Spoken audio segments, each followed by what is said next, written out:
Selamat siang. Waalaikumsalam, siang Pak. Salam Pak. Siang. Kelompoknya yang mau memaparkan udah siap belum? Kelompok siapa nih? Sekarang materinya ini ya, objek eksternal. Silakan kelompok yang bertugas mana nih? Salah satu itu siapa itu? Halo, kelompok yang bertugas mana? Halo, ya Pak, ini lagi siap-siap. Kelompokmu ya? Iya Pak. Oke. Permisi Pak, saya izin share screen. Oke.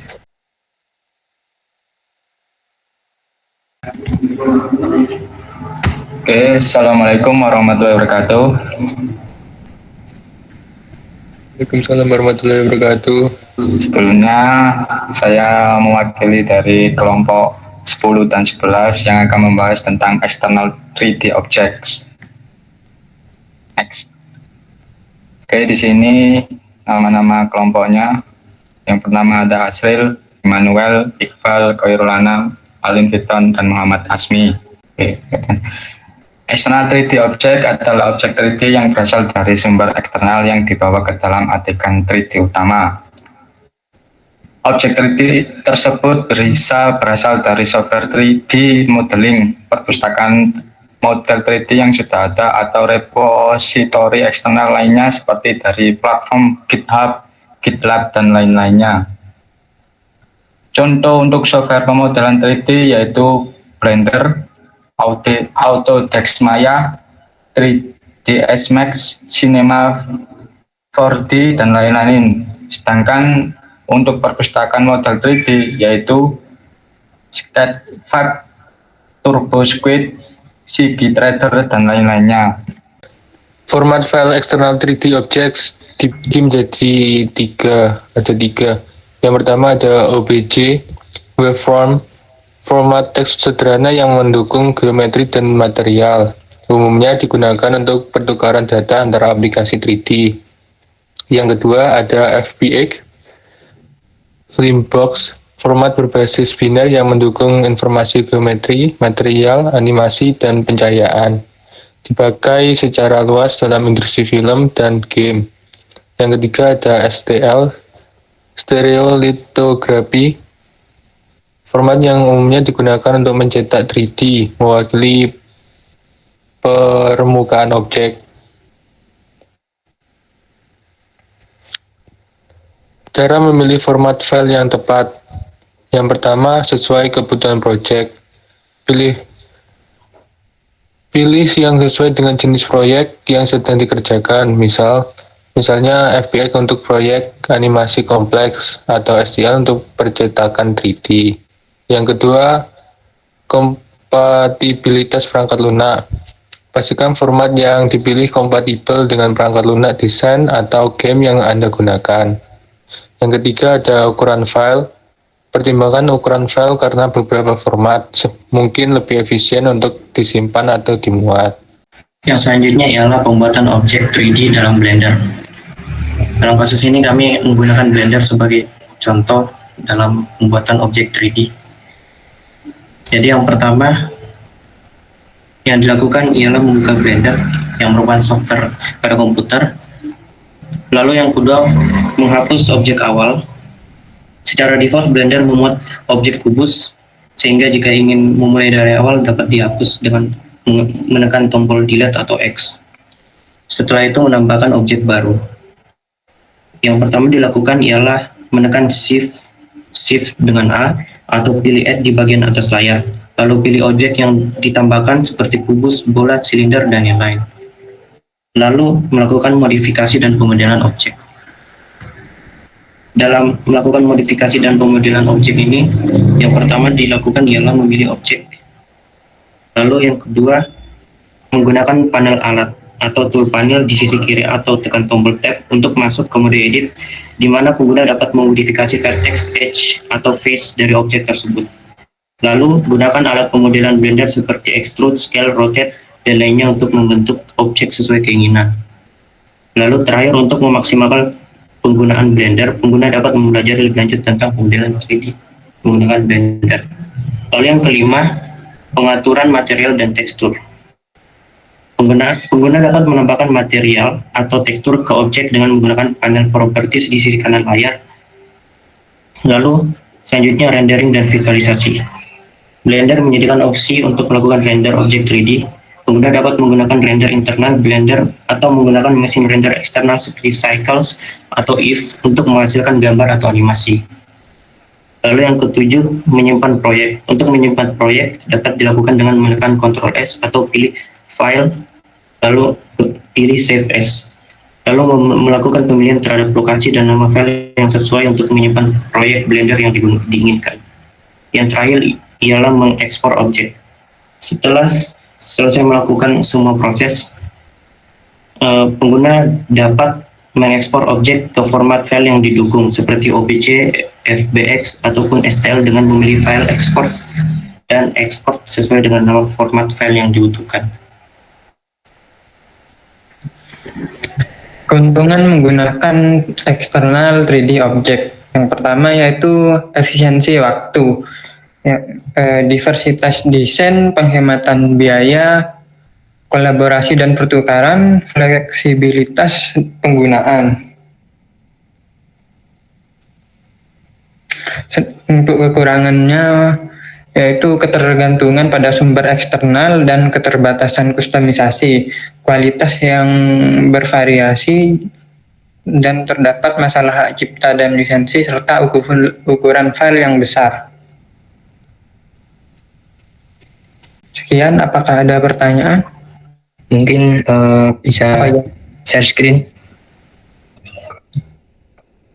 Saya mau share screen.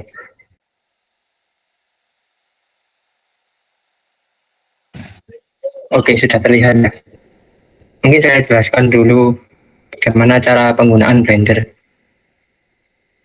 Nah, ini adalah tampilan awalnya, di mana ada sebuah cube, kemudian ada kamera dan light.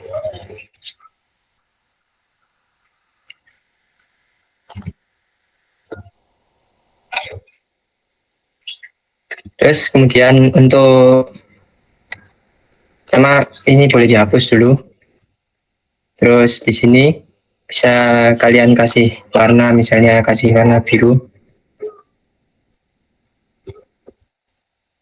Nah, nanti warnanya akan biru. Kemudian kalian bisa mengekspornya di sini banyak. Untuk Python yang sekarang yang mungkin bisa diterapkan yaitu pakai OBJ ya. Kalau FBX belum nemu library-nya yang bisa untuk mengekspor, yang untuk menampilkan lah.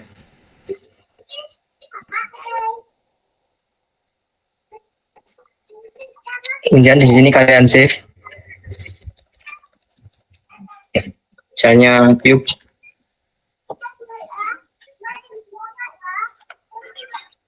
Nah, setelah itu masuk ke codingannya.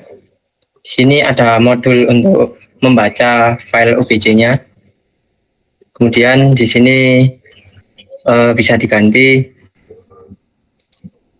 nama file OBJ-nya yaitu tadi cube. Dan bisa dijalankan. Nah, setelah dijalankan hasilnya seperti ini ya. Bisa dimajukan, bisa di kanan kiri, bisa loncat juga.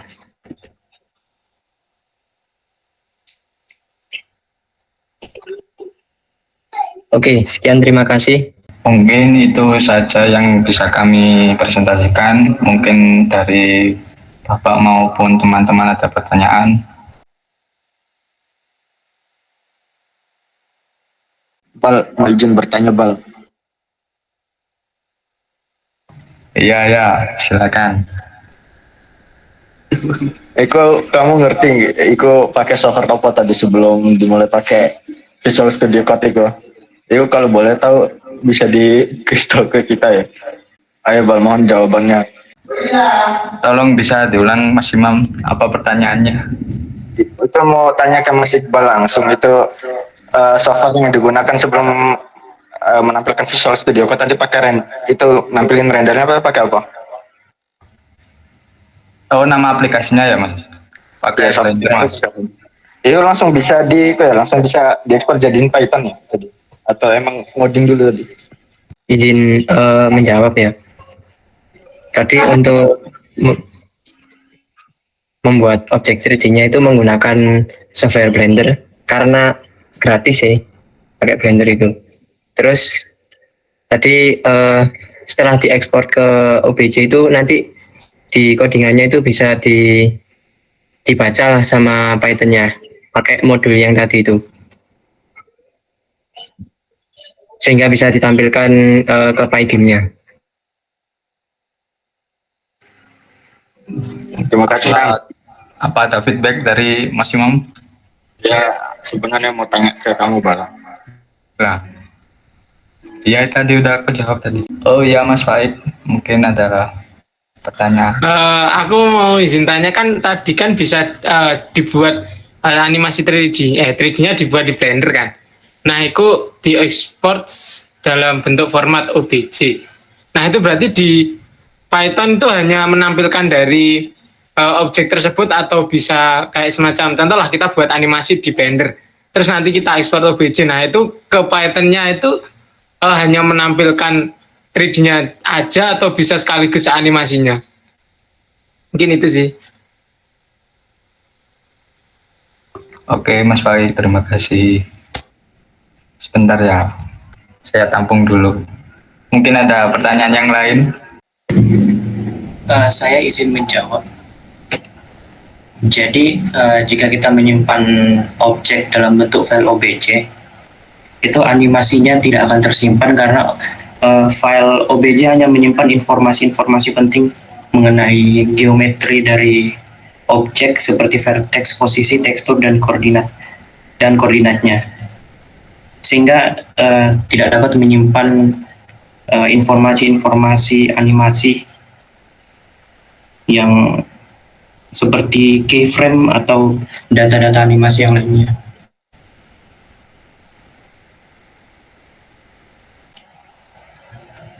Apakah sudah jelas? Oke, jelas. Terima kasih. Oke, sama-sama Mas Faik. Mungkin ada yang lain? Oke, semuanya udah ya. Jadi kalau materi loading eksternal file ini, kalau kita bikin aplikasi di grafika komputer, sebenarnya memudahkan ya, memudahkan karena kita nggak perlu lagi mikir-mikir. Aduh, posisi vertex di mana, posisi tekstur harus dijahit seperti apa, itu nggak mikir. Karena membangun modelnya dilakukan di luar, pakai Blender tadi kan. Nah, yang kalau kita sudah advance dalam aplikasi yang menggunakan model 3D, maka ada baiknya kita memanfaatkan mekanisme yang seperti ini.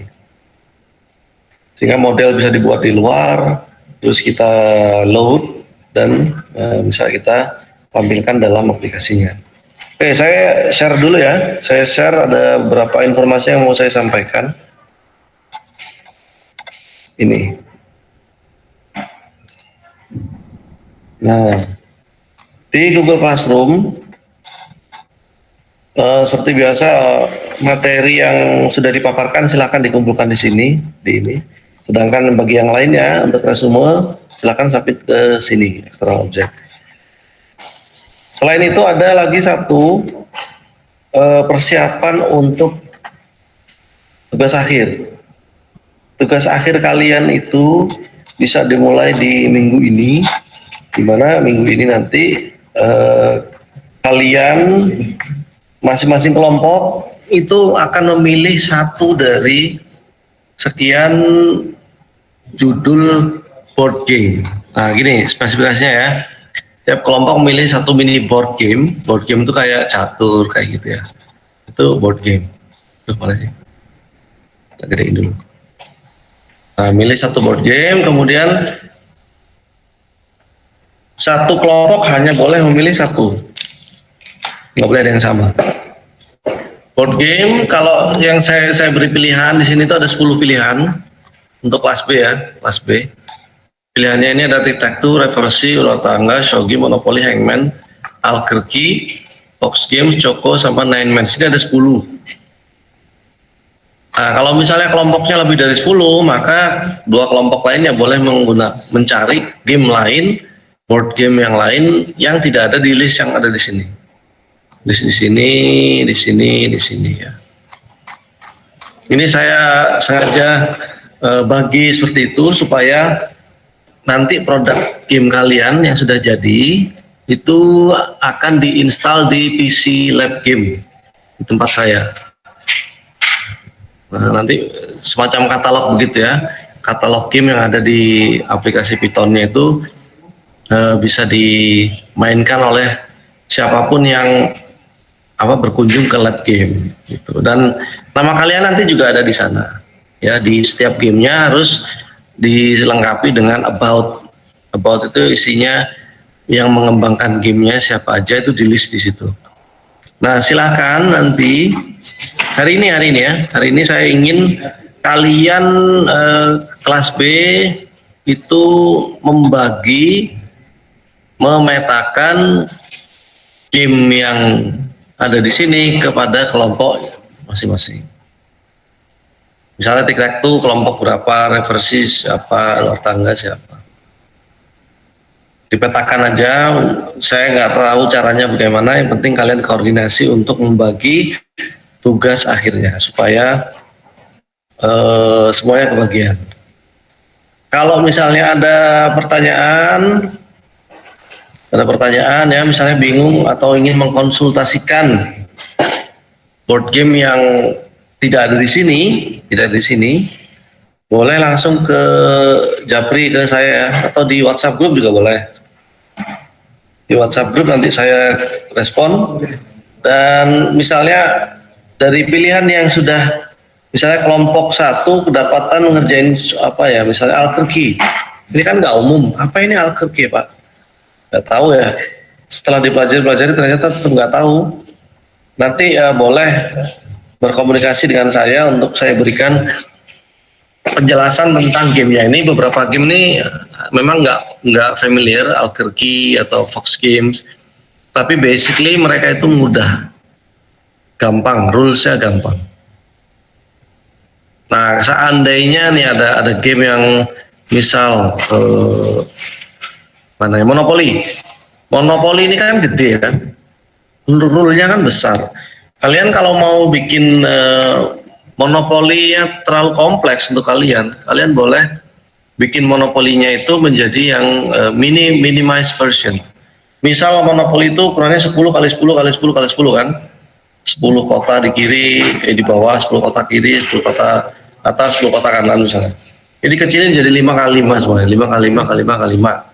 Nah, boleh disederhanakan. Terus diganti dengan kotanya tidak di Indonesia, ya, pilihan kotanya bukan kota-kota Indonesia, tapi misal menjadi daerah wisata, misalnya daerah wisata di seluruh Indonesia. Ya. Pokoknya petaknya itu 5 kali 4 itu ada 20 area, itu semuanya tercover di sana. Ini contoh ya, contoh. Kemudian misalnya hangman terlalu sederhana, Pak. Ya dibikin supaya variasi kata-katanya, variasi gamenya itu menarik, nggak cuma ngejawab, kalau salah dia mau digantung, kalau bener aman gitu, enggak. Tapi dibikin misalnya, Pak saya mau modifikasi, silakan aja, nggak apa-apa. Nanti bagi kelompok yang sudah ditentukan mengerjakan game yang mana, masing-masing kelompok harus menggunakan PyOpenGL dan PyGame yang menerapkan 4 teknik grafika komputer. 4 teknik grafika komputer itu ya seperti yang kalian pelajari selama ini ya. Misal mulai dari primitif itu udah 1 teknik. Kemudian lighting 1 teknik, material 1 teknik. Kemudian loading object itu 1 teknik juga. Jadi gampang, 4 teknik grafika pasti terpenuhi. Jangan lupa kalian bikin juga poster digital tentang game yang dibangun ya, nama gamenya apa, screenshot screenshot yang paling bagus, lalu tim pengembangnya siapa saja dan cara bermain. Nah, maka nanti minggu ke-16, pertemuan minggu 16 ada demo. Ada demo tiap tim dan penilaian. Penilaiannya nanti dibikin supaya intergroup itu artinya kelompok satu menilai kelompok lain. Sedangkan yang intragroup ini adalah anggota kelompok menilai anggota kelompok di dalam kelompok itu ya, anggota lain dalam kelompok itu. Nanti formnya saya siapkan insyaallah. Nah, kemudian setelah demo ini beres dan beres, baru nanti kita masuk selama minggu 16 itu kita akan melakukan deployment poster dan produk di lab game. Diinstal di semua PC yang ada di dalam game lab game B1128. Nanti bisa diatur kenapa waktunya panjang, karena yang mau instalasi ini nggak cuma kelas kalian ya, kelas B, tapi kelas C juga, kelas A juga. Kemudian mata kuliah game development juga satu offering. Kemudian mata kuliah game programming 2 offering. Jadi ada banyak yang mau menginstal, sehingga perlu melihat situasi dan kondisi availability dari ruangannya. Kalau terlalu penuh, ya ditunggu dulu sampai beres. Setelah itu bergantian masuk ke dalam lab untuk melakukan instalasi. Nah, ada ya. Terus dari pilihan yang sudah ditentukan, kalian kemudian wakilnya, salah satu wakilnya itu mengisi di sini, mengisi di Google Form yang saya sediakan. Nanti di situ isiannya ada kelasnya apa, kemudian kelasnya apa, kelompok berapa, anggota kelompoknya siapa aja, kemudian gamenya apa, dan modifikasi atau tidak, itu disampaikan di situ. Oke, nah itu aja yang mau saya sampaikan. Ada yang ditanyakan nggak tentang inisiasi proyek akhirnya? Apakah cukup jelas? Pak, mau izin bertanya Pak. Silakan. Itu di kelas B itu ada total kelompoknya kan ada 12. Di total poin gamenya itu ada 10. Nah, yang 2 tadi tuh izin mengonfirmasi Pak, itu yang di 2 kelompok itu ambil poin yang dari kelas lain apa gimana Pak? Ngambil game yang tidak ada di list di sini, dari kelas A, B atau C. Oh, berarti kalau mau di kelas lain ya? Bukan, dari luar itu semua. Kamu bisa cari di apa ya, googling aja misalnya board game, list of board games, nah keluar semua. Jenisnya macam-macam kok. Misalnya kayak apa, shogi ini variasinya banyak. Kemudian ini ada variasinya. Terus Othello atau reversi itu juga ada variasinya. Variasi artinya hampir sama tapi ada beda rulesnya sedikit, aturannya beda dikit. Kalian cari di sana, kemudian nanti di Google Form-nya dijelaskan ya. Saya kasih pilihan di Google Form itu game yang mau dikerjakan apa, ada satu pilihan yaitu lainnya. Nah, lainnya nanti dijelaskan judulnya apa, terus di komentarnya apakah dimodifikasi atau tidak, nah dikasih keterangan di situ. Bisa ya, yang 2 kelompok ini boleh bebas, tapi harus menyesuaikan dengan list yang ada di sini supaya tidak overlapping. Udah clear? Iya Pak, terima kasih Pak. Oke, sip. Kalau udah oke, saya share-nya saya tutup. Kemudian kita ketemu minggu depan. Jadi setiap minggunya nanti itu kalian melaporkan progres pekerjaannya ya, progres pekerjaannya. Caranya bisa luring, bisa daring. Nanti kita sepakati. Progresnya bisa dilaporkan setiap pertemuan, itu nanti masing-masing kelompok maju ke saya untuk menunjukkan progres pekerjaan. Nah, dari situ nanti kita lihat kompleksitas, kecepatan, kemudian apa ya, banyak faktor yang bisa dilihat dari progresnya itu. mungkin ada penyesuaian. Oh, rule-nya terlalu besar nih, ya udah dikurangi. Misalnya gitu. Nah, seminggu ini kalian expand dulu ya, eksplorasi dulu dari tugas akhir yang dipilihkan, nanti seperti apa pengerjaannya itu dilihat di minggu depan. Oke ya. Nah, kalau gitu saya akhiri dulu. Terima kasih semuanya. Wassalamualaikum warahmatullahi wabarakatuh. Selamat sore. Saya undur diri. Waalaikumsalam warahmatullahi wabarakatuh. Sore. Waalaikumsalam.